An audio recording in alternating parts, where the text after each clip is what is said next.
அண்மை செய்தியாக பார்த்து வருகிறோம். உடல்நலக் குறைவு காரணமாக வேலூர் சிஎம்சி மருத்துவமனையில் சிகிச்சை பெற்று வரும் துரை தயாநிதிக்கு கொலை மிரட்டல் விடுக்கப்பட்டிருக்கிறது. இதனால் அங்கு போலீசார் குவிக்கப்பட்டிருக்கிறார்கள். பாதுகாப்பு பணிக்காக போலீசார் வேலூர் சிஎம்சி மருத்துவமனையில் குவிக்கப்பட்டிருக்கிறார்கள். அண்மை செய்தியாக பார்த்து வருகிறோம். மின்னஞ்சல் மூலமாக கொலை மிரட்டலானது துரை தயாநிதிக்கு விடுக்கப்பட்டிருந்த நிலையில் வேலூர் சிஎம்சி மருத்துவமனையில் போலீசார் குவிக்கப்பட்டிருக்கிறார்கள். அண்மை செய்தியாக பார்த்து வருகிறோம். மேலும் விவரங்களோடு இணைகிறார் செய்தியாளர் முரளி. வணக்கம். மேலும் விவரம். வணக்கம். இந்த வேலூர் சிஎம்சி மருத்துவமனை ஏ பிளாக்கில் முன்னாள் மத்திய அமைச்சர் அழகிரியின் மகன் துரை தயாநிதி அவர்கள் பிசியோதெரபி சிகிச்சை பெற்று வருகிறார்.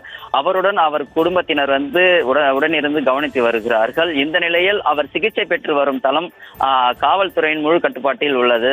அதாவது வேலூர் சிஎம்சி மருத்துவமனைக்கு நேற்று இரவு ஒரு மின்னஞ்சல் வந்திருக்கிறது.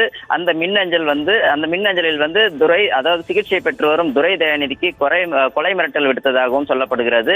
இதையடுத்து உடனடியாக சிஎம்சி மருத்துவமனை நிர்வாகம் இந்த வேலூர் மாவட்ட பொறுப்பு காவல் கண்காணிப்பாளர் கிரண் சுருதிக்கு மின்னஞ்சல் வழியாக ஒரு புகார் அனுப்பியிருக்கிறார்கள்.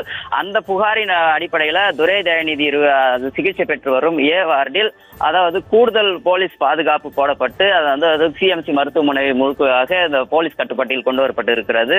இது தொடர்பாக அந்த சிஎம்சி நிர்வாகம் அளித்த புகாரின் பேரில் விசாரணை நடத்தப்பட்டு வருகிறது. அதே நேரம் துரை தயாநிதி சிகிச்சை பெற்ற ஒரு மருத்துவமனை தளத்தில் அந்த டிஎஸ்பி தனிப்படை மூலமாக அந்த காவல் கண்காணிப்பானது தொடர்ந்து அவர்கள் நடந்து வருகிறது. அதே போன்று சிஎம்சி மருத்துவமனைக்கு உள்ளே வரும் சிகிச்சைக்காக வருபவர்களை அதை முழுவதாக பரிசோதனை செய்து உள்ளே அனுப்பி வருகிறார்கள்.